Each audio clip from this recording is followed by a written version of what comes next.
तो अब मैं बुलाना चाहूंगा अमन भैया को। वो आगे बताएंगे आपको क्या पाथ आपको चूज करना है, कैसे बढ़ना है आगे। मगर ऐसे नहीं बुलाना चाहता, प्लीज प्लीज प्लीज। मैंने ऐसे बहुत कम लोग लाइफ में देखे हैं। Some people demand applause, some people command applause, he is one of them. ये जहां खड़े होते हैं वहां से ना लाइनें लग जाती हैं, बच्चे इनसे मिलना चाहते हैं, इनकी सक्सेस के राज जानना चाहते हैं। तो आज वो हमारे बीच हैं। Please give a big hand for Aman Dhatrwal sir. तालियां रुकनी नहीं चाहिए, तालियां रुकनी नहीं चाहिए। अगर कल अपने लिए तालियां बजवाना चाहते हो तो आज मन से ताली बजा दो।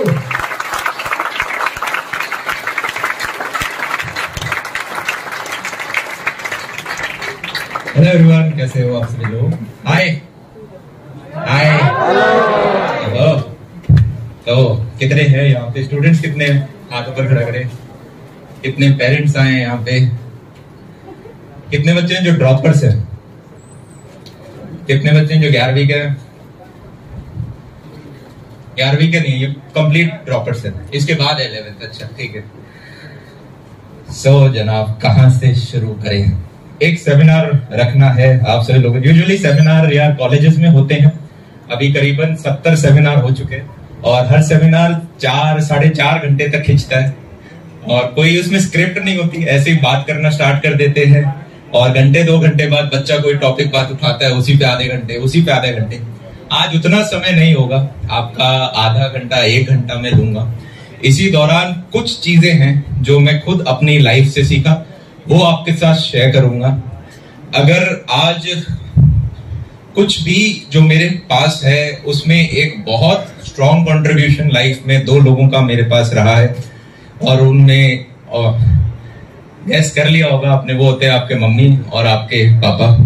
जब छोटी क्लास में थे, क्लास 11th 12th में 10th में, एक टीनेज उम्र होती है और उस दौरान है ना हमारे दोस्त हमारे दोस्त लगते हैं कि यार शायद बंटी मुझे सबसे अच्छा जानता है, मेरे पेरेंट्स मुझे नहीं समझते, ये तो पढ़ने के लिए बोलते रहते हैं हमेशा। हमारे टाइम में तो खैर मोबाइल उतना था भी नहीं, आ गया था पर 1 GB 1 महीने का मिलता था, वो भी मम्मी का मांगना पड़ता था। पर्सनल मोबाइल कुछ नहीं है, तो दिन का 30 MB कुछ यूज करते थे। कोई ऑनलाइन क्लासेस नहीं होती थी, कोई यूट्यूब पे ज्यादा कंटेंट नहीं होता था 2014-15 में, पर फिर भी कोचिंग जाते थे तो 5-6 घंटे कोचिंग में लगाए, फिर डाउट के लिए पर्सनल ट्यूशन लगाते थे और उसके बाद दिन के एंड में मम्मी कहती थी बेटा और पढ़ ले, तो मैं कहता था मम्मी क्लास लेके आ गया, मम्मी ट्यूशन ले लिया, अब क्या मेरी जान लोगी आप? और वहां पे एक छोटी सी नोक जोक हुआ करती थी। बीच में कभी कभी लगता था खुद के नंबर तो आए नहीं मम्मी के, मेरे को बोलती रहती है पूरे टाइम। पर अब जब इस पूरी पृथ्वी पे यार मात्र 2 लोग हैं जो क्या चाहते हैं और वो हैं आपके मम्मी और आपके पापा। कल को जब आप बड़े होते हो तो वो आपका सगा भाई भी आपके साथ लड़ाई कर सकता है, केस हो जाते हैं ना। एनर्जी यार बहुत हाई रखनी है। हम एज अ यूथ, हमारे अंदर यार एनर्जी हाई होती है। हम 8 की जगह 14 घंटे काम कर सकते हैं। हम रात को जग जग के काम कर सकते हैं। घर परिवार अभी हमारा बना नहीं है तो तेज बहुत भाग सकते हैं, क्योंकि रात को 11 बजे भी काम करेंगे तो कोई ये नहीं कहेगा अच्छी बहुत लेट आए हो आज। आप दबा के काम कर सकते हो। खोने को कुछ नहीं है अभी आपके पास। अरे कुछ पाया है जो खो गए? अरे हाँ या ना? हाँ या ना? कुछ हाँ बोल रहे, कुछ ना। हर एक चीज का आंसर हाँ थोड़ी ना होता है। अभी कुछ नहीं पाया यार हमने। जब आप 11th 12th में होते हो, आज एज अ स्टूडेंट हम अपनी औकात कैसे बना सकते हैं? औकात एक हिंदी में शब्द होता है जिसका इंग्लिश में भी हमें सब्स्टिट्यूट नहीं मिलता। एज अ स्टूडेंट आज अपनी औकात आप किस प्रकार से बना सकते हो? क्या मैं बोल सकता हूँ अरे पढ़ाई करके? अरे हाँ या ना? 100 बच्चों में अगर एक बच्चा बनना है तो थोड़े नंबर ज्यादा लेके आ सकते हैं। अब आप में से काफी बच्चों को डाउट आएगा कि भैया पढ़ना क्यों है? अरे यार आप सभी लोग जेईई नीट की तैयारी करना क्यों चाहते हैं? पहले तो हम ये डिस्कस कर लेते हैं। सबको पैसे कमाने हैं। अरे यस और नो? सीधा यस और नो? कितने बच्चे हैं जो कि 10 से 12 घंटे एनसीईआरटी में इसलिए पढ़ते रहते हैं, कोचिंग मटेरियल इसलिए पढ़ते हैं क्योंकि उन्हें एक अच्छा इंजीनियर बनना है? कितने लोग हैं ऐसे? 2-4 हाथ। इंजीनियर अगर किसी को बनना भी होता था तो बचपन में गाड़ियां, टार्जन मूवी सबने देखी होगी, मैकेनिकल इंजीनियर बनना चाहते हैं, हाँ या ना? पर आईआईटी में कट ऑफ इसके ऊपर जाती है सबसे, कंप्यूटर साइंस ब्रांच की। तो पैसे कमाने के लिए हम जेईई नीट की तैयारी कर रहे हैं। अगर मुझे कान पकड़ना है तो मैं ऐसे पकड़ लूंगा, मैं ऐसे जाके तो नहीं पकड़ूंगा ना? अरे हाँ या ना? अगर मुझे पैसे ही कमाने हैं तो क्या मैं 10 लाख लोगों की रेस में भागूंगा या 100 लोगों की रेस में भागूंगा? इस तरह भागूंगा ना। 10 लाख लोगों की रेस को ऐसे इमेजिन करने की कोशिश करो, एक लाइन है, ठीक है, और 10 लाख लोग ऐसे दर दर दर दर लाइन में खड़े और खटाक सब भागना स्टार्ट हुए, आगे आपकी फिनिश लाइन है। इसमें फर्स्ट आने के लिए कितना दम लगाना पड़ेगा, फील कर पा रहे हो? हाँ या ना?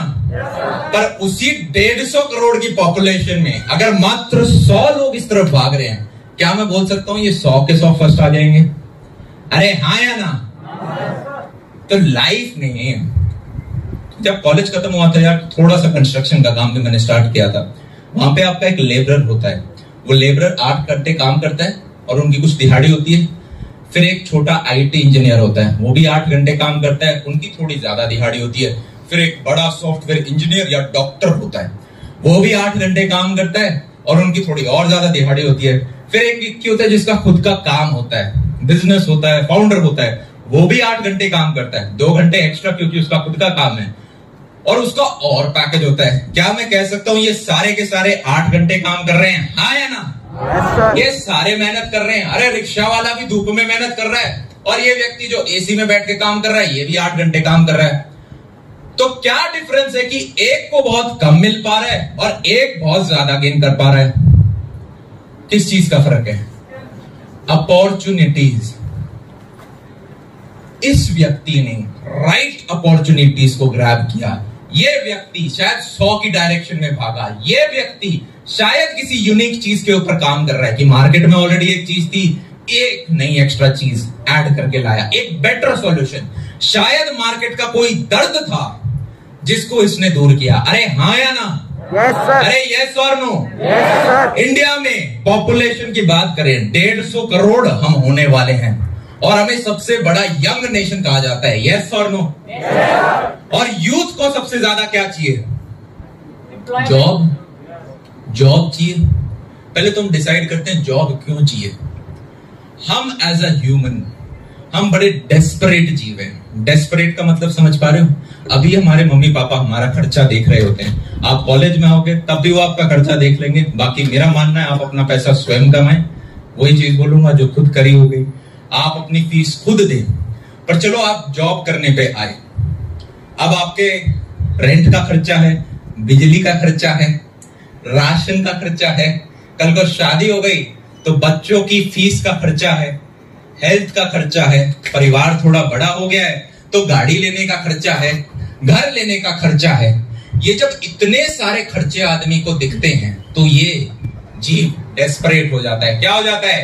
डेस्परेट, कि मैं अपना घर कैसे चलाऊं। और इस घर को चलाने के लिए आपको एक सोर्स ऑफ इनकम चाहिए। क्या चाहिए? सोर्स ऑफ इनकम चाहिए। ये कहां से आएगी? एक जॉब से आएगी। और क्या मैं कह सकता हूं मेजॉरिटी लोग इस जॉब से शायद उतना खुश नहीं है। हाँ या ना? बस इसलिए कर रहे हैं क्योंकि मैं बहुत डेस्परेट हूं ये चीज चलाने के लिए। यस और नो? अब हमारी जिंदगी यार जितनी लंबी है उसको अगर छोटे छोटे भाग में तोड़ा जाए तो एक दिन 24 घंटे का होता है। उन 24 घंटे में से 8 घंटे व्यक्ति रेस्ट करता है, सोता है। जो मेरे बचे हुए 2/3 टाइम 16 घंटे है, उनमें से 8 से 10 घंटे मैं काम करूंगा। ऑफिस जाने आने का समय प्लस काम 8 से 10 घंटे होता है। अगर उन 10 घंटों के अंदर मैं खुश नहीं हूं तो क्या मैंने ढंग से अपनी लाइफ जी? अरे नहीं जी ना कायदे से। तो हम उस चीज के बारे में क्यों ना सोचें कि ये जो मैं जॉब करूं इसमें मेरा मन आना चाहिए। एक व्यक्ति होता है जिसका मन नहीं होता, तो 8 घंटे का काम है तो वो मात्र 8 करेगा, 7.5 की कोशिश करेगा। पर अगर आपका अपने काम में मन है तो आप 8 प्लस आधा घंटा और लगाओगे। हाँ या ना? हो सकता है पूरी रात भी लगा दो। यस और नो? और ये जो एक्स्ट्रा 1 से 2 घंटा आप हर दिन लगाओगे इंटू 365 एक साल, इंटू 4 साल मेहनत जब लगाओगे, ये एक्स्ट्रा घंटे आपने जो पाए हैं ये होता है सक्सेस मंत्रा। यस और नो? अरे रेस 22 साल की उम्र तक की थोड़ी ना है ये जी। पहले 18 साल में कॉलेज पक्का कर लेंगे, 4 साल में एक जॉब पक्का कर लेंगे, उसके बाद बैठ जाएंगे जी। 1.5 लाख की जॉब हमें लग गई, ठीक है, या फिर सरकारी में एडमिशन हो गया, सरकारी जॉब लग गई, अब शादी करा देंगे घर वाले और बस। ये थोड़ी ना चाहिए। अरे एक जब पेड़ होता है 50 साल की उम्र वाला भी अपनी पत्तियां झाड़ के नई पत्तियां लाता है, यस और नो? तो आप क्यों 22 साल की उम्र में रुकोगे? नहीं रुकना ना। ग्राफ, मेरे पापा मुझे कहते हैं कि आप चाहे यहां से शुरू हुए हो, आप चाहे यहां से शुरू हो, आपका ग्राफ हमेशा ऊपर की तरफ आता रहना चाहिए। क्या आना चाहिए? ऊपर की तरफ आते रहना चाहिए। मेजॉरिटी लोग 18-22 साल की उम्र के बाद जहां पे जॉब मिल गई, या तो सीधे रह जाएंगे या फिर डेप्रिशिएट करना स्टार्ट करेंगे। डेप्रिशिएट कैसे? डेप्रिशिएट कैसे करेंगे? कोई एक लड़का आ जाओ, आ जाओ, आ जाओ लड़के। अब इसने बहुत पैसा कमा लिया जिंदगी में, 250 करोड़ कमा लिए इस लड़के ने। कितने कमा लिए? 250 करोड़। पर इसकी बीवी इसको मारती है, ठीक है, रोज सुबह शाम पिटाई हो रही है। तो क्या ये एक सक्सेसफुल आदमी है? नहीं है ना। मान लो इसने अपने परिवार के लिए कमाया, पर अब लॉयरों के चक्कर काट रहा है, तो क्या एक सक्सेसफुल आदमी है? नहीं है ना। इसने दोबारा 250 करोड़ रुपए कमाए, ये तो हेल्दी लग रहा है, पर मान लो कल को इतनी हेल्थ खराब कर ली कि नीचे से कुछ उठा रहे तो उसमें कमर बोल जा रही है, तो क्या ये एक सक्सेसफुल आदमी है? नहीं है ना। हमें एक बैलेंस चाहिए होता है। अब 22 साल की उम्र में यार आपने एक जॉब ले ली जो कि शायद हमें 50,000, 70,000, लाख, 1.5 लाख तक की हमें मिल रही है, अच्छी जॉब। आप इंडिया के 1%, टॉप 1% में आ चुके हो कि 21-22 साल की उम्र में आप इतना अच्छा पैसे कमा रहे हो। उसके बाद कुछ लोगों का घर में कलेश होना स्टार्ट हो जाता है। कुछ लोगों की मम्मी पापा के साथ नहीं बन रही, क्योंकि उतनी अंडरस्टैंडिंग नहीं है कि ये जो मम्मी पापा हैं तुम्हारा भला ही चाहते हैं। आया ना। हमने अपने फंडे शायद ऑनलाइन या किसी वेस्टर्न वर्ल्ड से। हर चीज यार आपके लिए सही हो ऐसा जरूरी नहीं है, यस और नो? वेस्टर्न में काफी अच्छी चीजें भी हैं, पर कुछ हमारी भी तो अच्छी चीज हो सकती है जिन्हें हमें फॉलो करना है, यस और नो? आगे बैठे। तो एक चीज जो यार आप इस सेमिनार से लेके जाओगे वो ये सबसे इंपॉर्टेंट, इसे चाहो तो आप लिख लो कहीं पे, मोबाइल में लिख लो, बुद्धि में रखें। जितने मुझे लाइफ में बड़े लोग मिले उन सब में एक चीज कॉमन थी कि उनमें लर्निंग एटीट्यूड था। क्या था? लर्निंग एटीट्यूड था। क्या था? लर्निंग एटीट्यूड था। अरे अभी तो जेईई नीट की किताबें हम पढ़ रहे हैं, हाँ या ना? पर एक बार कॉलेज में आ गए, सेमेस्टर की किताबें पढ़ रहे हो, तो आप और आपके दोस्त में क्या डिफरेंस है? कुछ सेल्फ ग्रोथ भी तो हो रही हो। ये जो 3 मेजर डोमेन है, फाइनेंसेस, रिलेशनशिप्स और हेल्थ, ये 3 ही बोले ना मैंने। 250 करोड़ मतलब फाइनेंसेस, दूसरा क्या था? रिलेशनशिप्स, तीसरा क्या था? Health, mental and physical. ये 3 में अगर आज मैं 100 हूं तो कल 100.1 हूं। ये गोल होना चाहिए। हर दिन मेरा ग्राफ ऊपर जाता जाना चाहिए, यस और नो? बहुत बढ़िया। किसी एक ने कहा कि भैया मैं इस सेमिनार में नहीं, हम जब आगरा में थे, इंदिरापुरम में थे, एक बच्चा हमेशा होता है जो बोलता है, आगरा में एक लड़का है कि मैं जहां से आता हूं ना वहां पे जेईई नीट को इतना मानते नहीं है। मतलब गांव में सब कहते हैं कि ये क्या कर रहे हो, इससे अच्छा तो भाई रेलवे में चला जा, फौज में चला जा। कोई मोटिवेट नहीं कर रहा है, इनफैक्ट सब डीमोटिवेट कर रहे हैं। और मैं बड़े गरीब घर से आता हूं, मुझे नहीं पता मैं ये चीज कर पाऊंगा नहीं। मेरे पापा भी यार स्प्लेंडर चलाते थे, एक छोटी सरकारी जॉब है उनके पास, मम्मी मेरी हाउसवाइफ थी। और जब आपके पास, आप एक लोअर मिडिल क्लास से बिलोंग करते हो, तो आपके पास पैसा कम हो सकता है, आपके पेरेंट्स के पास, आपके पास शायद एक बढ़िया सेडान गाड़ी ना हो, एक 2 व्हीलर हो, पर आपके पास एक चीज बहुत एबंडेंस में होती है। क्या है वो चीज? आग, हंगर, भूख। अरे हाँ या ना? यार आज तक पीछे बैठा हूं स्प्लेंडर पे, रेड लाइट पे खड़े होते हो तो एक सेडान को देख के बोलते हो ना, काश एक दिन मैं ये लेके आऊंगा, यस और नो? कि काश एक दिन मेरे पास भी एक बड़ा घर होगा, मैं भी अपने मम्मी पापा को कुछ ये बड़ा दे पाऊंगा। अरे हाँ या ना? भूख होती है ना? तो आपके पास वो चीज अबंडेंस में। अरे लोहे को जब तक तपाओगे नहीं ना, तब तक वो शेप नहीं लेता। जब तक एक कठोर सिचुएशन से नहीं जा चुकोगे। बाहर की एक किताब थी, उसके अंदर सेमिनार था, उसको किताब में लिखा हुआ था, तो एक ऑडियंस में से कोई पूछता कि देखो सबके घर की स्थिति बहुत अच्छी नहीं होती, समझ रहे हो, काफी बार टॉक्सिक भी होता है कि लड़ाई झगड़े बहुत चल रहे हैं। 1000 में से एक तो घर आपको मिल जाएंगे। तो किसी ने कहा मेरे घर में बड़ा टॉक्सिक एनवायरनमेंट है, और वो बेसिकली ब्लेम कर रही थी अपने कि यार ये सब कुछ हो रहा है मेरे फैमिली की वजह से हो रहा है, पता नहीं क्यों है, मेरे पापा मुझे छोड़ के चले गए, पिछले 20 साल से साथ नहीं रहते, कुछ दिक्कतें थी जो भी थी। तो स्पीकर ने एक चीज कहा कि यार आप अगर अपनी जिंदगी में जो खराब हो रहा है उसके लिए उस व्यक्ति को ब्लेम कर रहे हो, तो आपकी जिंदगी में जो अच्छा हो रहा है उसका भी क्रेडिट आपको उसे देना होगा। हो सकता है कि इस टॉक्सिसिटी की वजह से आप इतने कठोर हो गए कि अब बाहर की दुनिया वाला आपको कोई रुला नहीं सकता। अरे हाँ या ना? हर चीज में अगर तपे हो तो उसका बेनिफिट तो मिलेगा ना, यस और नो? Yes sir. अभी यार आप 11th 12th में हो, या फिर अभी आप जैसे मेजॉरिटी यहाँ पे बच्चे हैं ड्रॉपर्स के हैं, एक चीज आपने नोटिस कर चुके होगे या पेरेंट्स ने नोटिस करी होगी या तो करेंगे। अभी बच्चों का पेपर पास में आता है, पास में आ रहा है और पास में आ रहा है, जेईई नीट पास में आ रहा है, पापा मेरे को यूपीएससी करना है। होता है नहीं होता? पापा 1 सेकंड के लिए सहमेंगे, फिर बोलेंगे अरे वाह बेटा अधिकारी बनना चाहता है, अच्छी बात है ये। मेरे को इंदिरापुरम में एक बच्चा मिला, वो कह रहा पेपर पास में आ रहा है, पास में आ रहा है, पास में आ रहा है, पास में आ रहा है, मेरे को देश के लिए कुछ करना है। देश के लिए करना बहुत अच्छी चीज है, और वो बड़ा डेडिकेटेड सा बच्चा, सेमिनार के बाद भी वो पीछे तक लगा रहा। तो फिर लास्ट में बात हुई उससे, उसने कहा वो ऐसी बात कर रहा था जैसे मैं कर रहा हूँ, बहुत जैसे अंदर एनर्जी हो कि ये सारे लोग इधर उधर कुछ करते रहते हैं, किसका माइक्रोसॉफ्ट में कोई डॉक्टर बन गया, किसी का गूगल में एडमिशन हो रहा है, ये देश के बाहर चले जाते हैं, इनके पास ये पैसा, ये देश के लिए कुछ नहीं कर रहे। मैंने उसे एक चीज समझाई, मैं 30% टैक्स देता हूं सरकार को, 18% मेरा जीएसटी लगता है, 48% टैक्स हो गया। मैं एजुकेशन में चाहे ना भी हूं तब भी क्या मैं बोल सकता हूं देश के लिए बहुत कुछ कर रहे हैं, यस और नो? अरे आपके पेरेंट्स भी तो टैक्स दे रहे हैं। अगर किसी डॉक्टर का पैकेज बढ़ा है या किसी गूगल वाले का पैकेज बढ़ा है तो वो भी तो 30% टैक्स दे रहा है, जिससे आपके अस्पताल बन रहे हैं, स्कूल बन रही हैं, रोड बन रही है, यस और नो? तो वो भी तो आपका देश का ही भला हो रहा है। तो उसके फिर चीज समझ में आए। खैर ये एक्सपोजर होता है जो हमें धीरे धीरे मिल रहा होता है। देखो यार, अगर मैं क्रिकेट खेल रहा हूं, मेरे को नहीं आता क्रिकेट, आगे से फास्ट बॉलर आया, मैं पहले दिन बोल्ड हो जाऊंगा, हाँ या ना? चांसेस हैं। 6 दिन बाद में डॉट करना सीख जाऊंगा, 6 महीने बाद हो सकता है मैं स्कूल में सबसे अच्छा खेलूं, और 6 साल बाद चांसेस हैं कि मैं रणजी ट्रॉफी में सेलेक्ट हो जाऊं, यस और नो? तो अगर आप पिछले 4 साल से क्रिकेट खेल रहे थे और अगले 1 साल क्रिकेट और खेल के आपका रणजी ट्रॉफी में सिलेक्शन हो रहा है, तब तो मैं कहूंगा जेईई नीट छोड़ दो, 100 की डायरेक्शन में भागो। अरे हाँ या ना?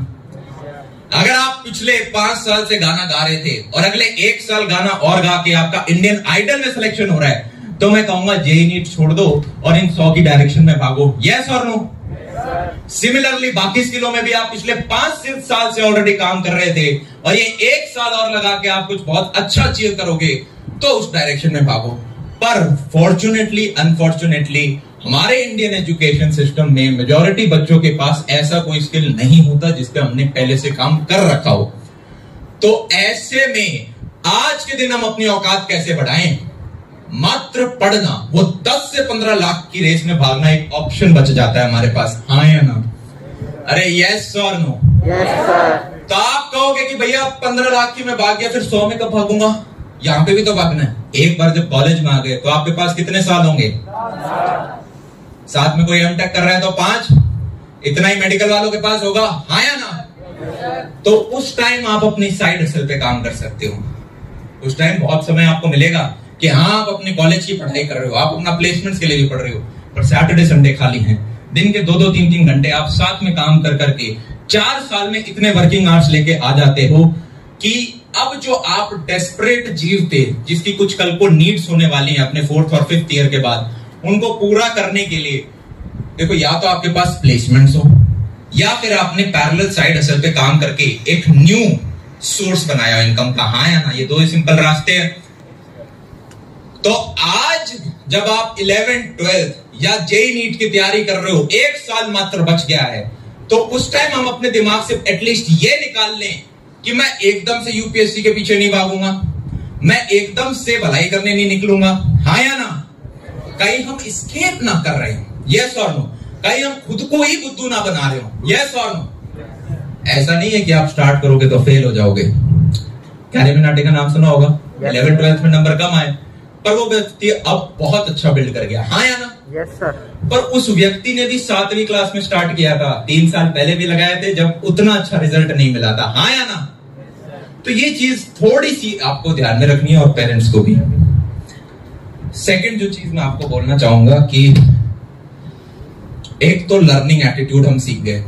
आप सिर्फ किताबों से नहीं सीखोगे, आप जानवरों से सीख सकते हो। मेरे पापा मुझे कहते हैं, अमन आपकी कुत्ते जैसी नींद होनी चाहिए, एकदम से सो जाता है, एकदम से उठ जाता है, हाँ या ना? बड़ी जल्दी नींद आती है, बड़ी जल्दी उठ जाता है, यस। अगर आपने डॉग पाला होगा तो आप थोड़ी सी आवाज करोगे, घर के अंदर आओगे, एकदम से आपको उठ के मिला होगा वो, चाहे पहले सो रहा था, यस और नो? फिर सेकंड, आपके बगुले जैसा फोकस हो, एक टांग पे खड़े होके भी वो फोकस कर सकता है। कौवे को देखा, कभी पत्थर मारने की कोशिश करोगे, हम हाथ पीछे लेके जाएंगे, इतने में उड़ जाएगा, अभी तो मारा ही नहीं है क्योंकि चौकन्ना बहुत है वो, यस और नो? लर्निंग एटीट्यूड इंपॉर्टेंट है। अगर आप 5 अमीर लोगों के बीच में रहते हो तो 6ठे आप बनते हो। क्यों बनते हैं? इसके पीछे एक सिंपल रीजन बताता हूं। दुनिया के 3% लोग, दुनिया के 3% लोग बचे हुए 97% से ज्यादा पैसे कमाते हैं। दुनिया के 3% लोग बचे हुए 97% से ज्यादा पैसे कमाते हैं। और फॉर्चुनेटली अनफॉर्चुनेटली हम पूरी सराउंडिंग हमारी वो 97% से है, चाचा फूफा घर परिवार में, हाँ या ना? अरे ऐसा क्या रीजन था कि जब हम छोटी 2nd, 3rd, 4th क्लास में होते थे तो स्कूल में जा रहे हो या सड़क पे आप चल रहे हो, एक बड़ी गाड़ी देखते थे, दोस्त को कहते थे ना, अरे मैं ये वाली लूंगा, फिर दोस्त कहता था ना ये अच्छी नहीं है, मैं तो ये वाली लूंगा।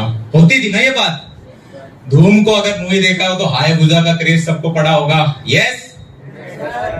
ये धूम पुरानी तो नहीं थी, मेरे टाइम में तो बचपन में आई। देखिए सबने धूम 1, धूम 1 नहीं देखी ना, 2, 3 देखी होंगे आपने। तो धूम 1 जब आई थी ना तो पहली बार ऐसे रेसिंग बाइक टीवी पे हमने देखी थी, तो यूं लगा था भाई हायाबुसा, और वो दिखाते भी ऐसे गोली की तरह जाती है वो। हमने कहा यार बड़े होके ये वाली। रजनीकांत फैंस हैं यहाँ पे?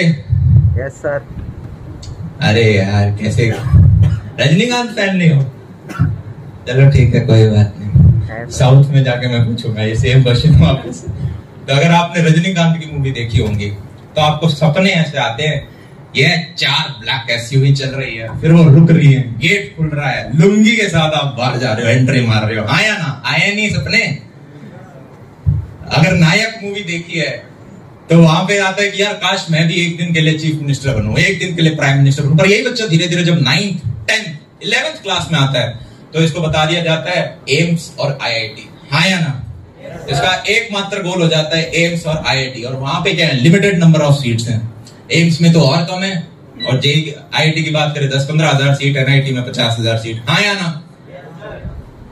और वहां पे एडमिशन लेने के बाद फिर उसका गोल ये होता है कि यार काश 4th ईयर तक मेरी एक प्लेसमेंट लग जाए। अरे माइक्रोसॉफ्ट गूगल नहीं तो एक 50,000 वाली जॉब लग जाए, यस और नो? तो एक बच्चा जो पहले इतना बड़ा सपना ले रहा था, अब वो एक जॉब का सपना ले रहा है। अरे हाँ या ना? मैं ये नहीं कह रहा ये 50,000, 70,000, लाख, 1.5 लाख की जॉब खराब है। ये 21 साल 22 साल की उम्र में अगर आपको मिलती है, आप इंडिया के 1% में आ जाते हो। 1% तो अच्छा होता है ना, हाँ या ना?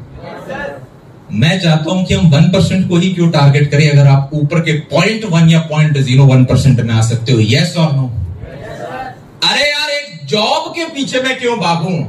हमारा गोल देखो यार, अगर ये जॉब वो है कि मेरे को पुलिस में जाना है, मेरे को फौजी बनना है, मेरे को ये फलाना गवर्नमेंट एग्जाम निकालनी है, यही है मेरा प्यार, तब तो देखो आप जॉब के पीछे भागो, यस और नो? मेरे को तो कोडिंग करके ही दुनिया बदलनी है, तब तो आप जॉब के पीछे भागो, यस और नो? क्योंकि जॉब भी तो कोई करेगा, हाँ या ना? पर अगर आप वो व्यक्ति हो जो कि अपनी इस जॉब से खुश नहीं है, तो फिर हम उस डायरेक्शन में क्यों ना सोचे, उस 3% ब्रैकेट में क्यों ना सोचे? ये 97% की वजह से जो दिमाग में अपने खुद अपने आर्टिफिशियल वॉल्स, ये तो मैं कर ही नहीं सकता, ये तो बहुत बड़ी चीज होगी, ये चीज नहीं हो सकती, जॉब कहां से मिलेगी, जॉब कहां से मिलेगी? अरे यार आज के दिन 150 करोड़ की population, youth, young, job opportunities चाहिए। हम जॉब सीकर क्यों बने अगर हम जॉब क्रिएटर बन सकते हैं, हाँ या ना? अरे आप एक जॉब के पीछे क्यों भागो जब आप 200 जॉब दे सकते हो? यस और नो? Yes sir. अरे कोई तो रीजन होता होगा कि ये जो जितने बड़े लोग हैं जिन्होंने यार मिलियंस बिलियंस कमा लिए, उनके पास तो अपनी जिंदगी के लिए काफी पैसा आ गया ना। यूं कहते हैं 7 कुश्ते खा लेंगे इनके तो। यस और नो? वो फिर भी काम क्यों कर रहे हैं?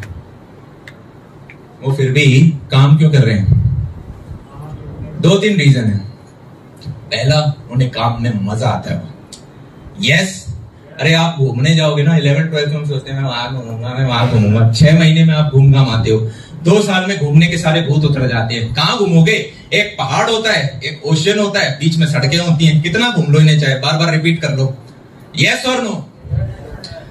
फिर आदमी सोचता है कि यार चैलेंजेस मिले मुझे। जो व्यक्ति उस हाइट पे पहुंचा उसने बहुत सारे चैलेंजेस देखे हैं, फेलियर देखे हैं, तो उसके लिए वो गेम हो जाता है। जैसे लेवल 1 लेवल 2 आप एंड तक जाना चाहते हो, उसी प्रकार से वो उसके लिए गेम बनता है। वो बोर हो जाता है और कुछ नहीं करेगा, तो इसलिए वो काम करता रहता है कि मजा आ रहा है और चैलेंजेस मिल रहे हैं। सेकंड, वो कहते हैं कि यार मेरी वजह से 2000 घर चल रहे हैं, हाँ या ना?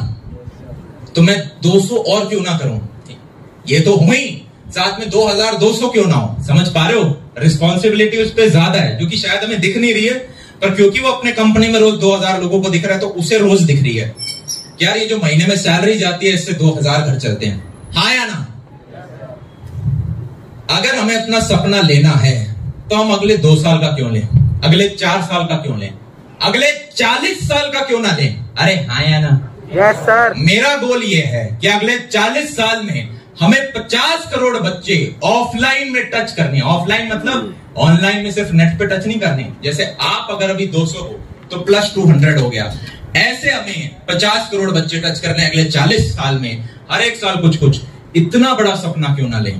भगत सिंह को सब जानते होंगे आप, महात्मा गांधी को सब जानते होंगे। क्या इनके पैकेजेस बहुत बड़े थे?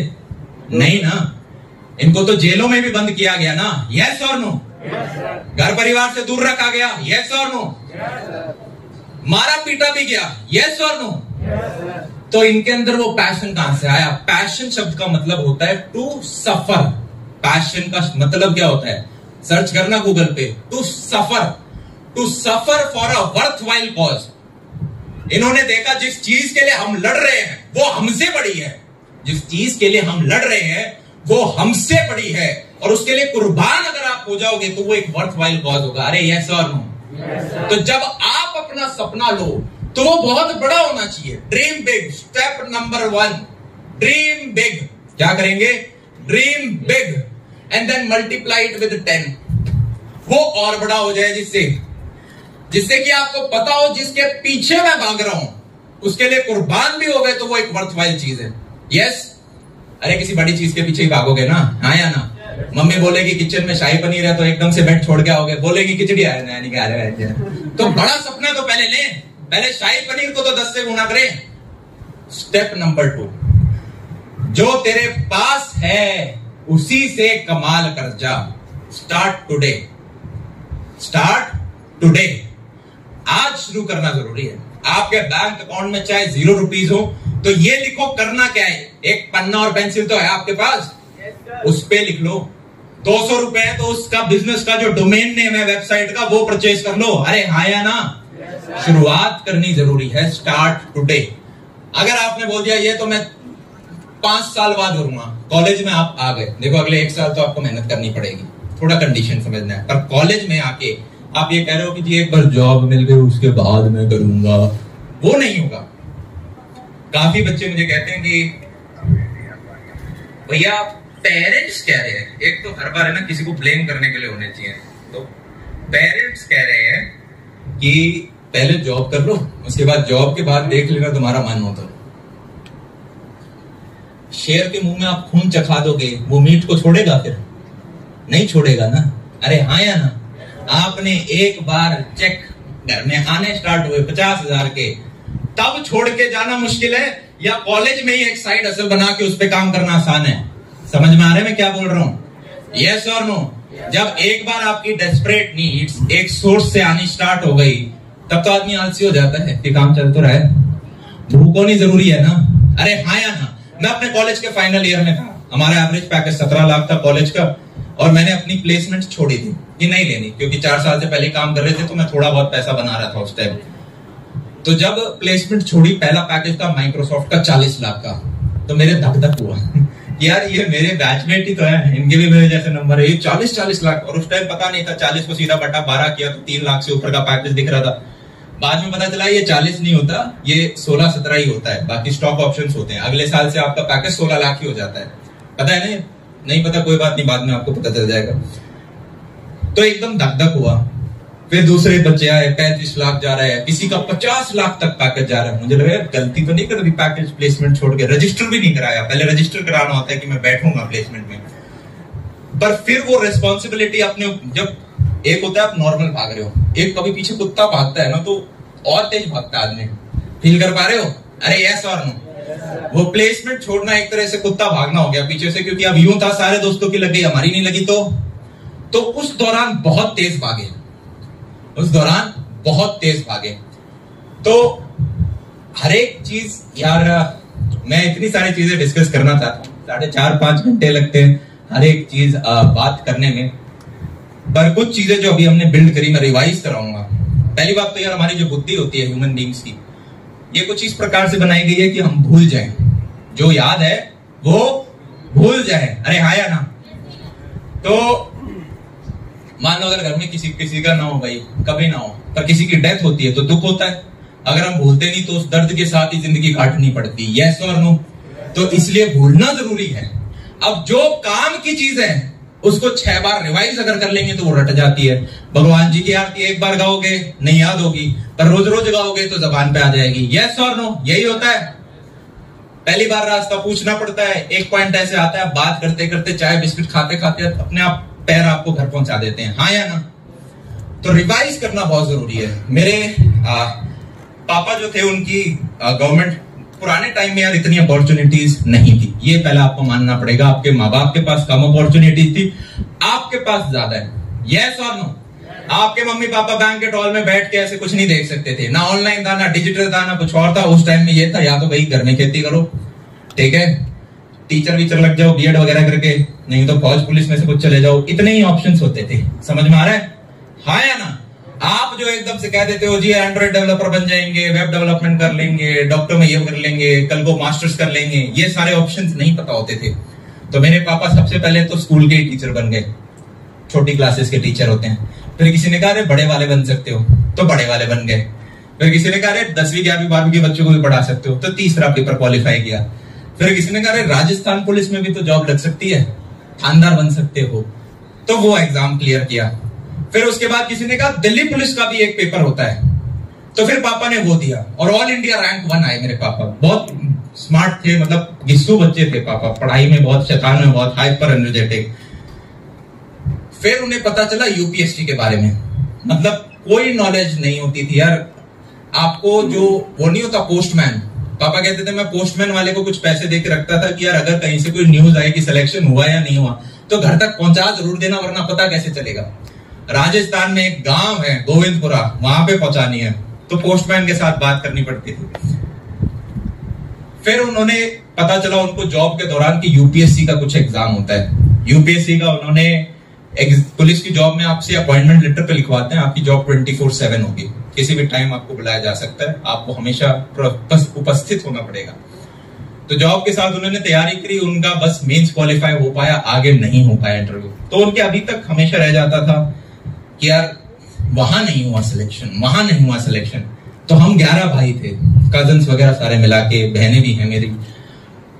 तो उन सभी 11 भाइयों को उनका जो पोटेंशियल था, मेरे भाइयों के भी ज्यादा नंबर नहीं थे कजन के, 50%, 55%, 60, 65, 70%, पर उन सभी को पापा ने सही से गाइड करके 11 के 11 भाई जॉब कर रहे हैं। सबसे अच्छी जॉब मेरी बहन की है जिन्होंने यूपीएससी निकाला।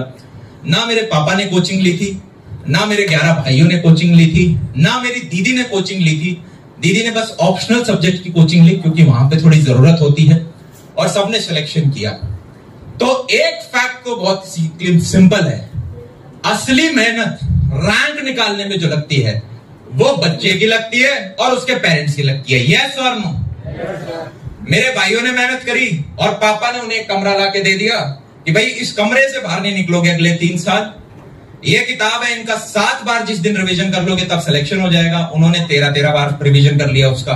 पापा ने कहा था 3 W से दूर रहना, क्योंकि वो लड़के थे। पहला वुमेन, पढ़ाई में वुमेन का कुछ नहीं, ऑपोजिट जेंडर से दूर रहना आपको। दूसरा वाइन, नशाली कोई पदार्थ नहीं आपकी जिंदगी में होना चाहिए। और तीसरा वेल्थ। मैंने पूछा पापा वेल्थ इसका क्या लेना देना, पैसा नहीं। बोले शॉर्ट टर्म बेनिफिट के लिए लॉन्ग टर्म नहीं छोड़ना है, 2 घंटे के टीवी के लिए लॉन्ग टर्म नहीं छोड़ना है, 2 घंटे की नींद के लिए लॉन्ग टर्म बेनिफिट नहीं छोड़ना है। चीज समझ में आ रही है? There can be infinite ways to become successful. अगर वो कैमरा सक्सेस है तो वहां तक पहुंचने के 1000 तरीके हो सकते हैं। मैं सीधा चला जाऊंगा, मैं ऐसे जाके, फिर मैं वापस जाके, फिर मैं वापस चला जाऊंगा, मैं हो सकता है इधर से चला जाऊं, मैं इधर से चला जाऊं। मुझे अगर बिल्कुल गाइडेंस नहीं होगी, हो सकता है मैं एक बार भड़म करके इसमें बढ़ूं, फिर पता चले वो गिर गया, फिर मैं उधर चला जाऊं। 1000 रास्ते हो सकते, किसी के फास्ट, किसी के धीरे। मुझे मनाली जाना है तो मैं बाय रोड जा सकता हूं, कोई ट्रेन होती होगी ट्रेन से जा सकता हूं, कोई प्लेन होगा तो प्लेन से जा सकता हूं, पैदल जा सकता हूं। There can be infinite ways to become successful, yes. पर फेलियर के कुछ डिफाइंड रास्ते होते हैं, फेलियर के कुछ डिफाइंड गड्ढे होते हैं, उनसे बचना जरूरी है। पढ़ाई वाले बच्चे के लिए वो 3 गड्ढे होते हैं, वो 3 W, यस। आप लड़की हो तो 1 W बदल लेना, उसको B कर देना, ठीक है। तो ये गाइडेंस दी पेरेंट्स ने, जो आपके पेरेंट्स भी आपको देते होंगे, हाँ या ना। और फिर मेहनत होती है बच्चे की कि 7 बार उसने रिवाइज करा या नहीं करा, तब आता है रिजल्ट। अब जेई नीट एक ऐसा है, जैसे यूपीएससी में ऑप्शनल की तैयारी करनी पड़ी, वैसे ही जेई नीट थोड़ा, सरकारी में तो 10वीं तक की मैथ्स आती है, यहाँ पे 12वीं भी एडवांस लेवल की आती है, प्लस बच्चा थोड़ा कम मैच्योर होता है, यंग होता है, तो इसलिए कोचिंग यहाँ पे थोड़ी ज्यादा प्रोमिनेंट होती है, यस। बाकी इस एग्जाम को भी बिना कोचिंग के निकालने वाले बच्चे हैं, हाँ या ना। तो पहला तो यार आप ध्यान में ये रखें कि ये एग्जाम, टीचर का काम क्या है यार, आएगा। एक अच्छा टीचर कौन है? एक अच्छा टीचर वो है जो एक हैवी कॉम्प्लेक्स को भी, एक डिफिकल्ट कॉम्प्लेक्स टॉपिक को भी कम शब्दों में, आसान भाषा में आपको समझा दे, यस और नो। समझा दिया, अंडर 10 रैंक निकाली है। अगर तुम सिर्फ ये 2 किताब पढ़ लेते और इतना रिवाइज कर लेते हो, इसके बाहर कोई एक शब्द भी नहीं देखना है, मैंने जो पढ़ाया है उन नोट्स का रिवाइज कर लेते हो, तुम्हारा सिलेक्शन गारंटीड है। ये बोलने वाला व्यक्ति तो चाहिए और ढंग से समझा दे, यही काम है टीचर का। उसके बाद 5 बार रिवाइज तो आपको करना पड़ेगा। अरे सिलेबस कंप्लीट करना गोल नहीं होता, वो तो कब रो पीट के कर ही लेते हैं, थोड़ा बहुत क्लास अटेंड कर ली, मन नहीं किया, पर घर आके उसे रिवाइज करना, क्लास में पढ़ाते वक्त ही नोट्स खुद बनाना, ना कि सर नोट्स की पीडीएफ दे दो लेके चला जाऊंगा। आजकल का नया ट्रेंड है, पता आपको, हम ऑनलाइन पढ़ाते हैं तो बच्चा कहता है सर जो क्लास में पढ़ाया था ना इसकी पीडीएफ दे दो। मेरे को बिल्कुल नहीं समझ में आज तक का ये कॉन्सेप्ट, पर वहां पे हजारों बच्चे होते तो मैं दे देता हूं। पर यार अगर क्लास में खुद ही नोट्स नहीं बना पा रहे हो, एक प्रैक्टिस तो वही हो जाएगी, हाथ भी तो याद करता है, तो वो 5 रिवीजन जरूरी हैं। अब कोटा का नाम सबने सुना होगा, आप सबने, यस। कोटा फैक्ट्री तो देखी होगी, यस सर। कोटा के अंदर 2 से 3 लाख बच्चे पढ़ते हैं। अब 2 से 3 लाख को हटाओ, सिर्फ लाख की बात कर लेते हैं। इन 1 लाख में से कितने बच्चे होंगे यार जिनकी 99 परसेंटाइल से ऊपर आएगी? मैथ्स लगाओ। अरे 1000 बच्चे होंगे ना, 1 लाख में से 1000 बच्चे 99 परसेंटाइल के ऊपर लाएंगे, यस और नो। इनको चाहे राम पढ़ाए, श्याम पढ़ाए या कोई ना पढ़ाए, तब भी ये रैंक लेके आएंगे, यस और नो। और न्यूज़पेपर में फ्रंट पेज में छापने के लिए कितने बच्चे चाहिए होते हैं? 50 से 60 की इन्होंने रैंक निकाली, हमारे इंस्टीट्यूट के पढ़े लिखे हैं। अब आप किसी भी, चाहे सिक्कर में चले जाओ वो भी एक हब है जेई नीट का, चाहे आप कोटा में चले जाओ वो भी एक हब है जेई नीट का। वहां पे इंस्टीट्यूट पिछले 20-30 साल में काफी बड़े हो गए। मेरे पास 20 बिल्डिंग, मेरे पास इतनी कुछ। अब ये अपने आप में कंपीट कैसे करें? एक बड़ा दूसरे बड़े के साथ कंपीट कैसे करें? इनकी फीस लगभग बराबर है, जगह बराबर है, टीचर्स बराबर से है, तो ये पकड़ते हैं पेरेंट्स को। किसको पकड़ते हैं? पेरेंट्स को। कैसे पकड़ेंगे जी? पेरेंट अपने काम में बिजी है, रैंक दिखा दो। क्या दिखा दो? रैंक दिखा दो। और रैंक कैसे बनती है? कैसे बनती है भाई? 9th-10th क्लास के बच्चों को पकड़ लिया जाता है। किसको? 9th-10th क्लास पे। यार ये एनटीएससी जो पेपर है ये 9th-10th क्लास, केवीपीवाई हो गया, आपके ओलंपियाड्स हो गए फिजिक्स मैथ्स केमिस्ट्री के, रामानुजन, आर्यभट्टा, ये सारे पेपर सुने होंगे ना अपने छोटी क्लास के बच्चों को होते हैं। इनके टॉप रैंकर्स कौन है? ये 5-5 बच्चों के ना, इनको लेके आ जाओ, इनको फ्री में पढ़ाएंगे। अच्छा तू रैंक 1 है, आजा तेरे को पैसे देके पढ़ाएंगे। और इनको अलग से नर्चर किया जाता है, इनका एक क्लास बनाया जाता है जिसको बोला जाता है रैंकर्स बैच। क्या बोला जाता है? दिल्ली में 2-3 इंस्टीट्यूट्स हैं, उसके टॉप बैचेस के कुछ नाम होते हैं। अगर आपको बड़े भाई बहन पढ़ रखे होंगे तो वो आपको बताएंगे। नाम होते हैं ना? Yes sir. अरे हाँ या ना? इसी प्रकार से किसी भी कोचिंग इंस्टीट्यूट को पकड़ लो, हर एक में इस रैंकर्स बैच का कुछ नाम दे रखा है। हिंदी माइथोलॉजी के हिसाब से बड़े बड़े नाम है इनके। इस रैंकर्स बैच के ऊपर बेस्ट फैकल्टी लगाई जाती है, जो आपके टॉप टीचर्स होते हैं। ऐसे टीचर्स जिनका यार जो पैकेज है ये 50 लाख, 70 लाख, 90 लाख, करोड़, 1.5 करोड़ तक जा रहा होता है। ये वो टीचर्स हैं जिन्होंने पीछे भी रैंक देखी है। रैंक कौन निकाल रहा है? बच्चा ही निकाल रहा है। पर इन्होंने उन रैंकर्स बच्चों को पहले मेंटर कर रखा है। वो फैकल्टीज यहाँ पे इनके ऊपर लगाई जाती है, क्योंकि अगले साल 50 से 60 न्यूज़पेपर में यही आएंगे। अरे आया ना? आप में से किसी बच्चे ने कहा खरीदी भी जाती है। वो एडिशनल काम है कि यार जिन बच्चों पे हमने दाव लगाया था एनटीएससी टॉपर्स की ये दोबारा रैंक 1 बनेंगे, नहीं बने तो चलो अब खरीद लिया जाता है। वो बाद की बात आती है, पर पहले वो खुद भी 9th-10th वालों पे अलग से मेहनत करते हैं। तो एक तो हो गया रैंकर्स बैच। क्या हो गया? Rankers batch. और एक होता है बैंकर्स बैच। बैंकर्स बैच से सारे खर्चे चलते हैं, सारी बिल्डिंगें बनती हैं। अरे हाँ या ना? कोटा में richer becomes richer, poor becomes poor है। यहां पे अभी मैं आपको इतनी फैकल्टीज दिखाऊंगा। हमने क्या करा, हमारे पास ऐसे टीचर हैं जिन्होंने एम्स का रैंक 1 5 बार निकाला है। निकाला बच्चे नहीं है, पर उन्होंने मेंटर करा है। 20 साल से ऊपर का एक्सपीरियंस है उनके पास। एक्स एचओडी रह चुके हैं पूरे आकाश मेडिकल के। विद्या मंदिर के एक्स एचओडी हमारी टीम के अंदर है। आपने हिमांशु पांडे सर का नाम सुना है? ऑर्गेनिक केमिस्ट्री में इंडिया में ऑथर है वो हमारी टीम में साथ में जुड़े हुए हैं कोर्स मटेरियल बनाने के लिए।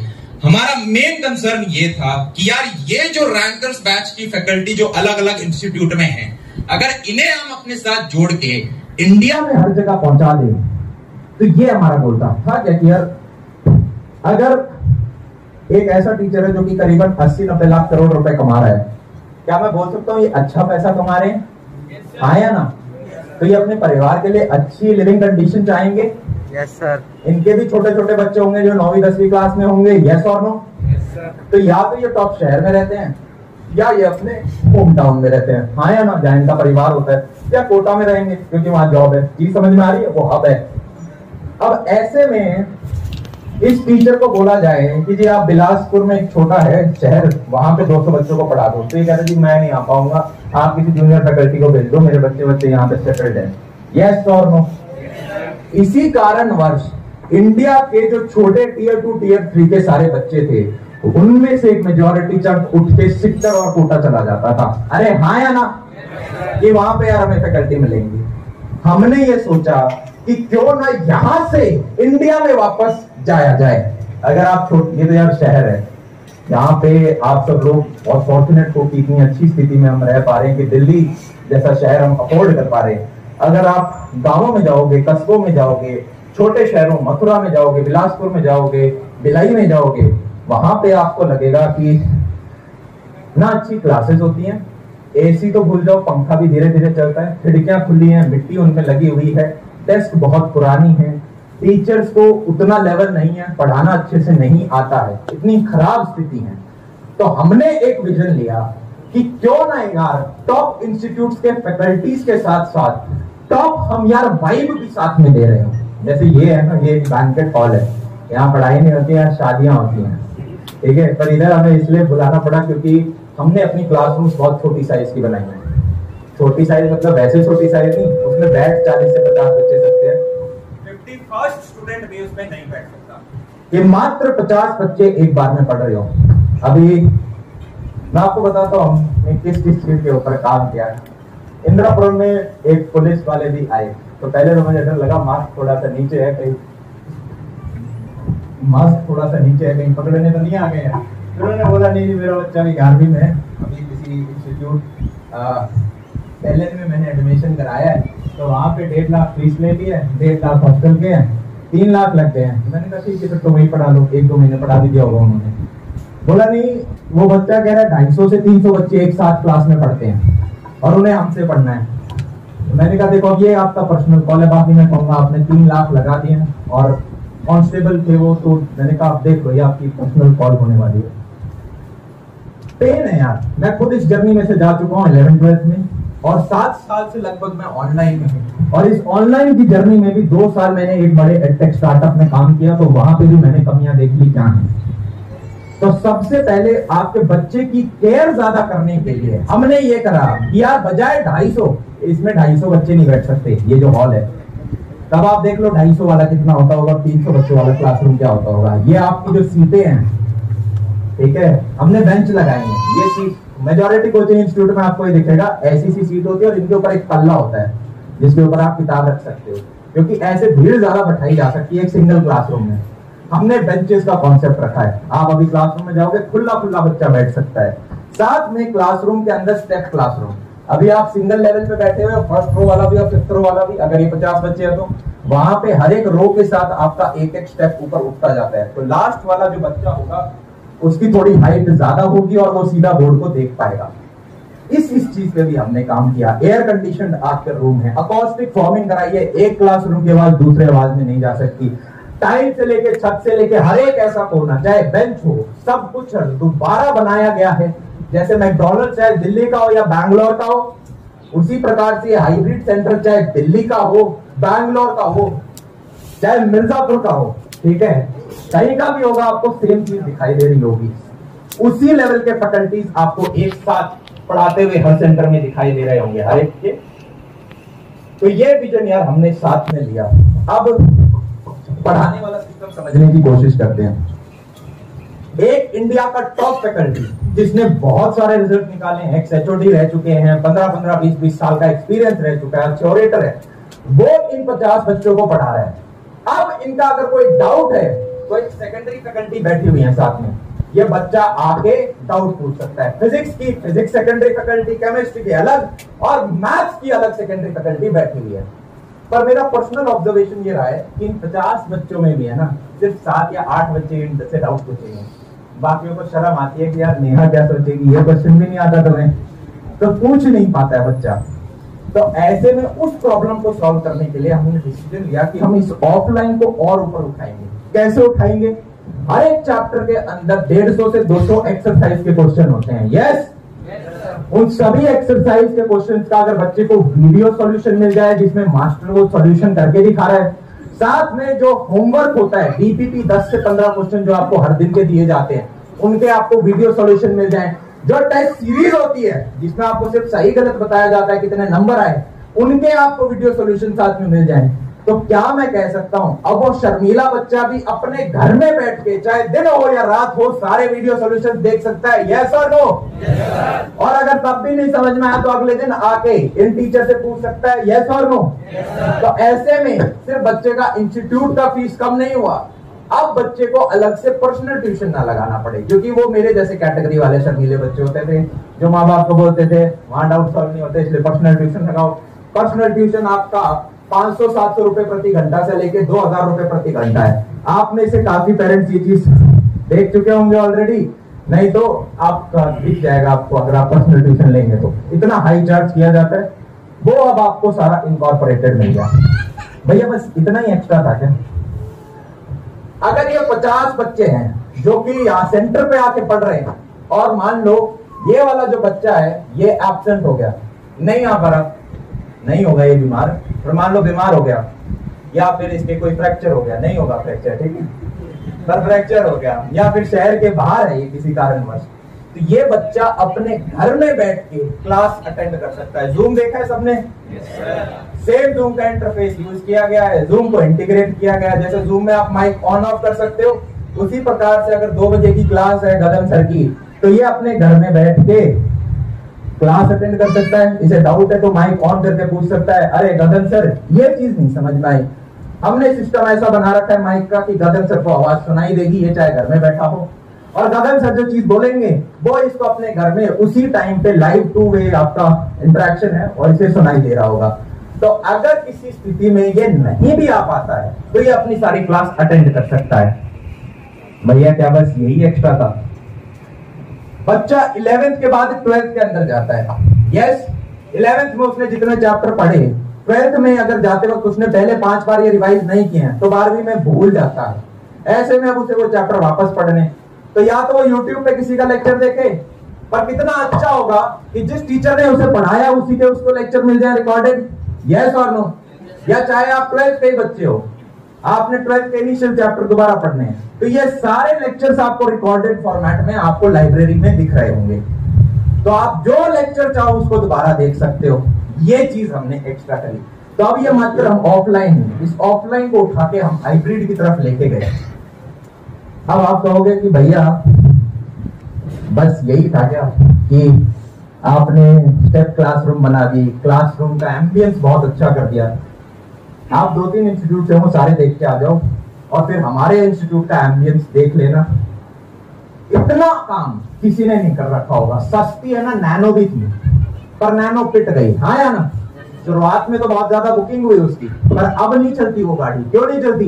क्योंकि आदमी गाड़ी किसके लिए लेता है जी? स्टेटस के लिए लेता है। और उसका नाम क्या पड़ गया? लख तकिया कार। तो लोगों ने कहा जी इससे अच्छा तो सेकंड हैंड ऑल्टो ले लेंगे हम। हाँ या ना? अगर रिस्पेक्ट के लिए गाड़ी ले रहे हैं तो गाड़ी फिर ऑल्टो लेंगे। तो हमें नैनो नहीं निकालनी थी लाख में, हमें कम पैसे में मर्सिडीज की वाइफ देनी थी। और अभी आप सब यहाँ पे बैठे हुए हैं, पीछे से धीरे धीरे 20-20-30 ग्रुप में आप पीछे से यार एग्जिट कर रहे होंगे। नीचे आपकी एक बस खड़ी होगी, उस बस में आप बैठेंगे और जस्ट बगल में आपका सेंटर है, वहां तक आप सभी लोगों को लेके जाया जाएगा। और आप खुद अपनी आंखों से देखना यार भैया बस स्टेज पे ही मर्सिडीज बोल रहे थे या असली में है। जो फैकल्टीज आपको दिखाई है वहां पे आपको 10 फैकल्टी और खड़ी मिलेंगी जिनका जो एज एक्सपीरियंस है थ्रू आउट इंडिया। यार मेरा सिंपल कंसर्न है 15 से 20 साल का टीचिंग एक्सपीरियंस हो, पहले रैंक निकाल रखी हो, अच्छे ओरेटर होने चाहिए। ये हर एक इंस्टीट्यूट में मिल रहा होगा। 2-वे इंटरेक्शन पॉसिबल हो रही होगी। छोटी क्लास स्ट्रेंथ होगी, 300 बच्चे एक साथ में नहीं पढ़ेंगे, 51st स्टूडेंट भी नहीं बैठ सकता। एक जूनियर फैकल्टी साथ में होंगे जो कि डाउट सॉल्व करा रहे होंगे। वीडियो सॉल्यूशंस आपको सारे मिल गए। और अगर आप टेस्ट देखो, क्लास में पढ़ते वक्त तो आपके 50 बच्चे हैं, पर आप जब टेस्ट दोगे तो सारे जो बच्चे हैं, चाहे इंदिरापुरम का हो, फरीदाबाद का हो, रैंक आपकी मिक्स होके आएगी कि आप एक बड़े लेवल पे टेस्ट दे पाओ, जिससे कि असली में आपको दिखे आप कहां स्टैंड करते हो। हाँ या ना? इस सब चीजों की सुविधाएं आप सभी लोगों को दी गई।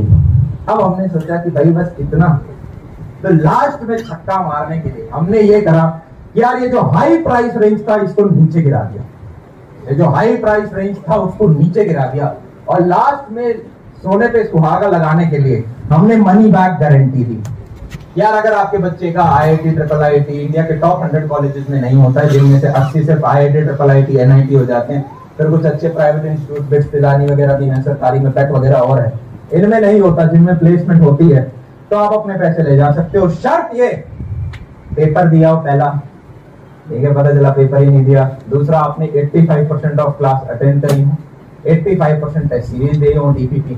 क्योंकि अगर आप पढ़ ही नहीं रहे हमसे तो फिर किस बात की गारंटी? कोर्स लेने से नहीं होता, पढ़ना तो पड़ेगा। जो टीचर पढ़ा रहे हैं एटलीस्ट वो तो पढ़ लो, रिवाइज नहीं कर रहे तो ये हमने याद रखा। एक व्यक्ति जब एक सेंटर खोलता है तो उसे वो एक सेंटर खोल के बनाने में, फिर सेकंड सेंटर खोलने में 3 से 4 साल लग जाते हैं। मैं आपको सही बताऊं, मुझे खुद नहीं पता था कि हम ये 3 सेंटर खोल रहे हैं। यहाँ पे ऐसा भी था कि हो सकता है 5-10 बच्चे ही हैं, 50 आ जाएंगे, 100 आ जाएंगे, इतना था। ये नहीं सोचा था कि हमें अलग से बैंकेट हॉल बुक कराना होगा शादियों का, और सुबह के 1 बजे से रात के 11 बजे तक हमने वहां पे स्लॉट्स बुक कर रखे होंगे और 5 से 6 बार में आ रहे होंगे। ये मेरी उम्मीद के बहुत ज्यादा ऊपर की चीज है। मैंने YouTube पे भी यही कहा था कि यार 10 सेंटर हमने और पाइपलाइन में रख रखे हैं और वो रिस्पॉन्स के अकॉर्डिंगली हम आप लोगों को बता रहे होंगे। पर रिस्पॉन्स इतना ज्यादा सॉलिड हमें मिला, जो चीज यार पहले इंडिया के Tier 2, Tier 3 सिटीज में नहीं मिलती थी। और माँ बाप को सिर्फ यार देखो, पैसा ही सब कुछ नहीं होता और काफी लोग अफोर्ड भी कर सकते हैं। 3 लाख रुपए आप देते थे, 3 लाख रुपए और रहने जाने के, अगर मम्मी में से पापा में से कोई एक साथ में शिफ्ट होता था, वो एडिशनल खर्चा और लगता था। वहां पे बच्चा अकेला जा रहा है तो बिगड़ भी सकता है, इसका भी डर होता था वहां पर। और अब वही सारे टॉप टीचर्स इंडिया के सारे शहरों में यार अब जा रहे होंगे। हमने शुरुआत करी है 3 सेंटर के साथ, पर अगले 3 से 4 दिनों में हम 50 सेंटर यार और लॉन्च कर रहे होंगे पूरे इंडिया के अंदर। और अगले 1 साल के अंदर हमारा टारगेट है हम 200 सेंटर खोल देंगे पूरे इंडिया में। और अब इंडिया का हर एक बच्चा अपने शहर में रह के, अपने घर के पास रह के टॉप क्वालिटी यार अफोर्ड कर पा रहा होगा, पढ़ पा रहा होगा। और इसी विजन के साथ यार हमें आगे यहाँ पे बढ़ना है। अब आप में से किसी भी बच्चे का कोई भी डाउट है वो यार आप पूछें।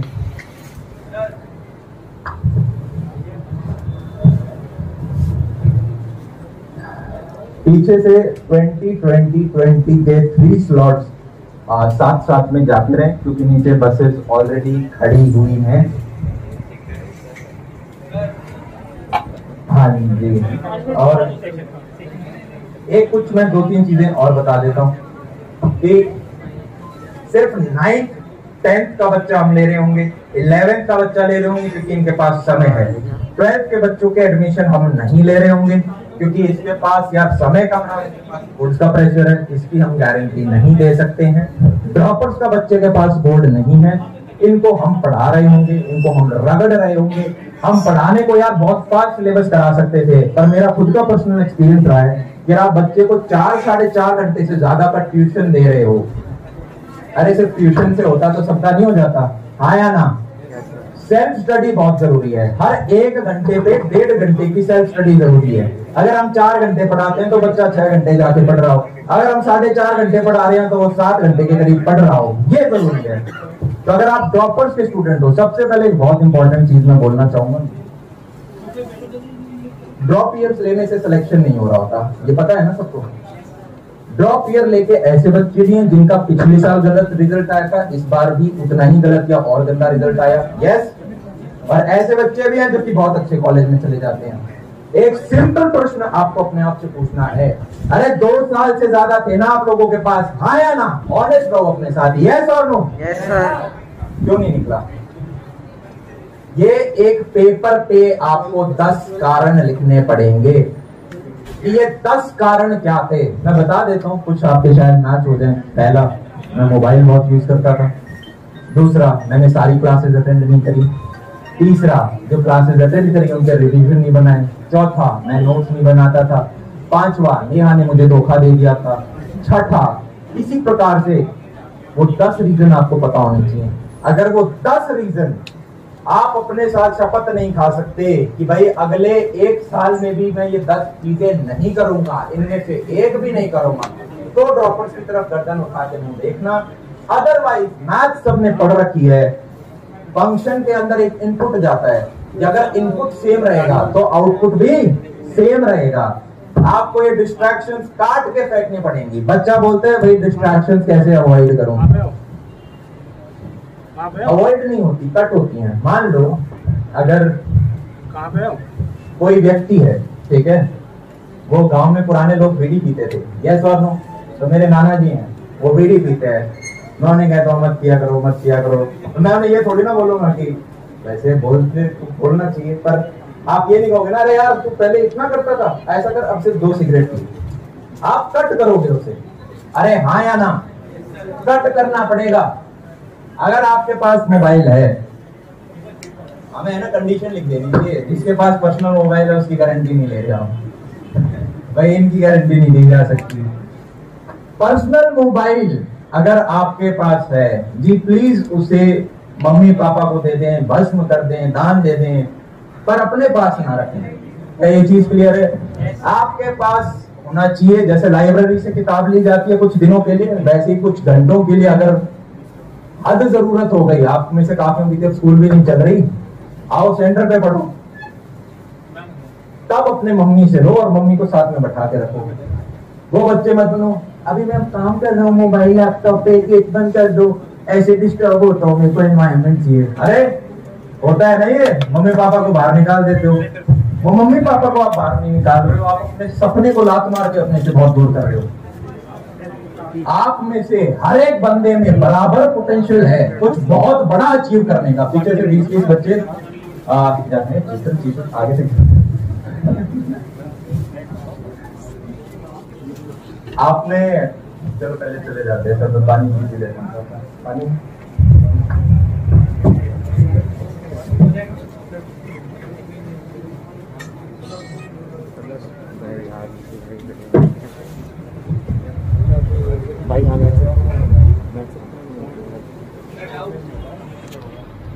एक चीज और सबसे पहले आप का डाउट क्लियर करो सर फर्स्ट ऑफ ऑल मैं 10th में वो एक चीज बोल रहे हैं फिर आपसे अब मैं भूल गया क्या बोलना था मुझे, चलो पूछ लो, मैं भूल गया। हाँ फर्स्ट ऑफ ऑल आप जिस याद आ गया, मैं बाद में बताऊंगा, बताओ मतलब आप फर्स्ट ऑफ ऑल जिस सेक्शन की बात करते हो ना, तो जेईई नीट का पहले से थोड़ा तैयार करते हैं, मैं उस कैटेगरी में आता हूँ। जब मैं 7th था तब मैं 9th और 11th में मेरी कुछ चैप्टर्स 11th की काइनेमेटिक्स हो गई, यूनिट तो वो बड़ी 9th में लिखा हुआ था। अब लास्ट ईयर था हमारे तो वीडियो बना दो, मैं 10th में 11th में और बस ऐसे पकड़ के बैठ गया सर की तरह। ठीक है, आवाज आ रही है सबको? जब मैं 10th में हूँ अभी और दूर से बोलो और इस तरफ होके बोलो जिससे कि किसी का जब कमेंट मैं डाउन 10th में था तो मैंने ये प्लान लिया अपने आप से कि पहले के 6 महीने हैं उसको अपने पूरा सिलेबस खत्म कर दूंगा। एंड सर आपका 6 महीने बाद सर आपका वो हो गया जेईई नीट एंड जेईई आपने लॉन्च करा, तो सर मैं उसमें हूँ अभी, मैं आपके साथ लेक्चर फॉलो कर रहा हूँ, टीवी भी लगा रहा हूँ। सर मैं और एक्स्ट्रा क्या कर सकता हूँ अपने इस लास्ट के दिन? मोबाइल को दूर रख रखा है? मोबाइल दूर है? नहीं मोबाइल अब वैसे कट कर रखा है जिस, अब सर बाकी बच्चे भी कर सकते हैं ना, जो जिस घंटे में तुम नेहा से बात करोगे, इस्तेमाल से बात करोगे, उसमें तुम नीट की प्रिपरेशन कर रहे हो सर, ये कह रहा हूँ यूटिलाइज हो रहा है, ये कह रहा था। ये कह रहे हैं कि मैं ऑलरेडी पढ़ रहा हूँ, मैंने आया पहले ही सालों से पढ़ रखा है, छोटी क्लास में बड़ी क्लास का पढ़ रखा है, मैं और क्या बेटर कर सकता हूँ। पहले तो जो करते जा रहे हो उसको मेंटेन करना है, नई डिस्ट्रैक्शन मत पाल लेना, नहीं हाँ मोबाइल दोनों दूर रहने चाहिए, बहुत दूर, मेंटेन करने की जरूरत नहीं है। पेरेंट्स को थोड़े और पास हो जाओ कि वो आप पे और अच्छे से गाइडेंस रख पाए। दोस्त वगैरह को ऑल कंट्रोल डिलीट करना है, क्या करना है? All control delete. कोई दोस्त नहीं है, आप अभी मैं बता रहा हूँ स्कूल, देखो मैं ये नहीं कह रहा कि दोस्त नहीं रखने चाहिए, इतना मत पूरा मान जाना मेरे को, पर स्कूल के दोस्त है ना यार, हार्डली ही कॉलेज में कोई आपसे बात कर रहा होता है, बहुत मुश्किल चांस में आप एक दो से बात कर रहे हो, वो भी तब अगर नर्सरी से आप दोनों दोस्त साथ में।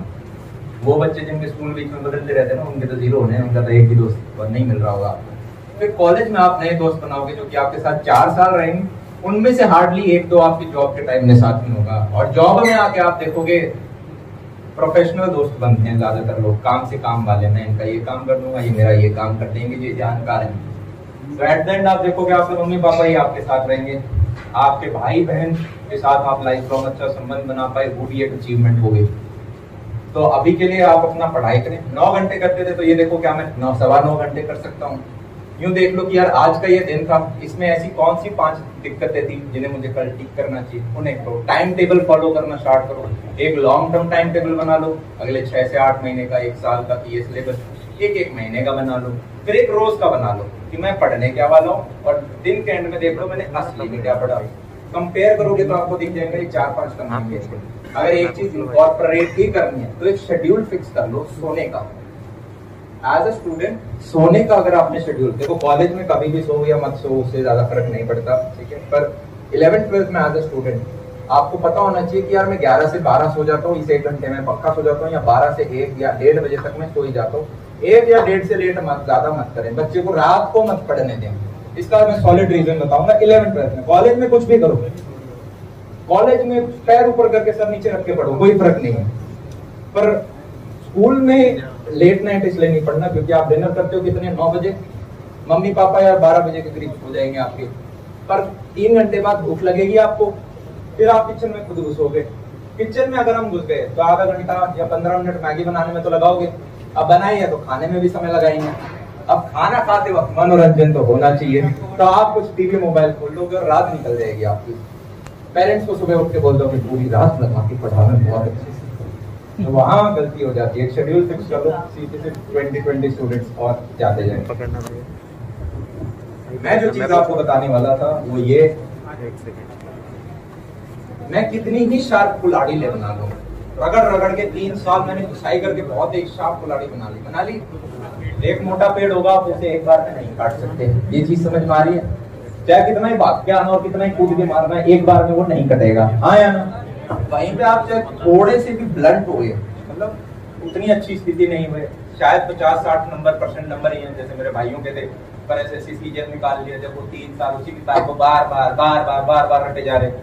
तो आप अगर बार बार उस चीज के मारोगे, बार बार उस पर हमला करोगे कंसिस्टेंटली, एक बड़ा सपना ले लिया, स्टेप नंबर 1 ड्रीम पे, स्टेप नंबर 2 स्टार्ट टुडे, और स्टेप नंबर 3 में बताना भूल चुका था, वो था बी कंसिस्टेंट। क्या है? कंसिस्टेंट, ना टैलेंट ना कुछ और, कंसिस्टेंसी मैटर करती है। रोज उठ के आप ना मन करे तब भी आप पढ़ लो, उसी को डिसिप्लिन बोल देते हैं। तो कंसिस्टेंसी के साथ आप उस पर प्रहार करते रहे। बाकी लोग रुक जाएंगे, कोई 20 साल की उम्र में, कोई 22 साल की उम्र में।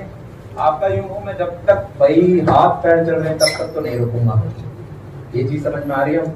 अब इस दौरान में आपके हाँ कुछ गोल हो सकते हैं कि 30 साल की उम्र तक मैं फाइनेंशियली इंडिपेंडेंट हो जाऊं, पर उसका मतलब ये है कि अब 31 साल की उम्र में जब आप घर से बाहर निकलोगे, ऐसा नहीं है कि 30 के बाद अब चारपाई पर बैठ के बस मैंगो जूस पीना है। 31 की उम्र में आप बाहर निकलोगे तो आपकी यूं नहीं है कि यार शाम को आते वक्त घर में कोई भूखा रहेगा या कल को 5 साल बाद में फीस कैसे दूंगा बच्चों की। आप अब 100 नहीं, आप चाहे आप 10,000 रुपए कमाओ, आप 100 गुना ज्यादा कमाओ, और अब आप फाइनेंशियली फ्री हो चुके हो। यार वर्स्ट केस सिनेरियो के लिए भी आपकी फैमिली प्रिपेयर्ड है, और आप काम तब भी करते रहते हो। बस और क्या भैया, मैं YouTube भी कर रहा हूँ और मैंने अभी मैं 10th में हूँ। 9th में मैंने एक स्टॉल लगाया था, उससे मैंने भी अच्छा अर्न किया। अब मैं जब स्टॉल लगाया था, हाँ किस चीज का? होली का, मतलब ऐसे कुछ मजबूरी नहीं थी, एक एक्सपीरियंस के लिए। तो वो उससे भी अमाउंट आया, उससे थोड़ा मैंने एक स्टॉक में भी डाल दिया। अब मेरा क्वेश्चन है, कितना पैसा कमाया? 18,000। और लगाया कितना था उसमें? प्रॉफिट कितना बचा? प्रॉफिट 18 था। प्रॉफिट 18 था, ठीक है। तो मेरे को ये पूछना है कि अब मेरे को YouTube करने में मजा आ रहा है, मेरे को ये सब चीजों में मजा आ रहा है, लेकिन अभी मैं 10th में हूँ, मैं सिलेबस सब कर चुका हूँ, लेकिन अब मुझे लगता है अगर मैं इसको साइड बाय साइड टाइम दे जा रहा हूँ तो एक तरह से जो मैं 98 का इन करूँगा वो 97 या 96 ना रह जाए, और ऐसा फिर 11, 12 ऐसे बाद में इफेक्ट ना पड़ेगा। यार देखो, YouTube है ना, वो सिर्फ ये नहीं होता कि आप वीडियो बना के क्या डाल रहे हो, डालने के एक दिन बाद तक आप देखो कि कैसा रिस्पॉन्स है, लोग पसंद कर रहे हैं नहीं पसंद कर रहे, आप कमेंट्स पढ़ोगे, आप औरों का देखोगे और लोग क्या डाल रहे हैं, तो वो एक वीडियो नहीं रहता, वो अपने आप में पूरा प्रोसेस बन जाता है। इसमें सिर्फ 2-4 घंटे से काम नहीं बनता, फिर 2-4 दिन लग रहे होते हैं, आया ना? उतना समय अभी नहीं। तो आप YouTube करो, आप साइड में हासिल कर रहे हो, वेरी गुड। और एक कॉल ले लो, देखो 2 नावों में पैर रखोगे, पैर क्या होते हैं, फट जाते हैं। फिर तो हमें पता हो कि भाई टाइमिंग के हिसाब से अभी 1-2 साल में मेहनत करूंगा, ये जितनी अंदर कीड़े हैं, आग है, उसको मैं कॉलेज में 4 साल होंगे तब एग्जीक्यूट करूंगा, तब एक बेटर स्थिति में होऊंगा, एक बेटर कॉलेज में होऊंगा। कल को अगर यार कुछ काम भी बनाना है, अपना बिजनेस करना है, तो या तो आप ही खुद कंप्यूटर साइंस में चले जाना, नहीं तो आपके पास दोस्त होंगे जो कि आपके साथ काम कर सकते होंगे। तो इस चीज का ध्यान रखना कि कहीं YouTube के चक्कर में हम बहुत समय लगा देंगे। आपको लगेगा देखो 18,000 से आपके जिंदगी भर के खर्चे नहीं चलेंगे, पहले तो ये। पर मैं ये भी नहीं कह रहा 18,000 कम है, 9th क्लास का बच्चा कमा रहा है, 18 रुपए नहीं कमा पाते 9th क्लास के बच्चे, हाँ या ना? तो मैं वो भी डिस्करेज नहीं करूंगा, पर समय को समझो आप। 2 साल, जिंदगी बहुत लंबी है, बचे हुए 40 साल में कर लेना, 4 साल में जरूर करना, उसके बाद और कंटिन्यू करना, ठीक है?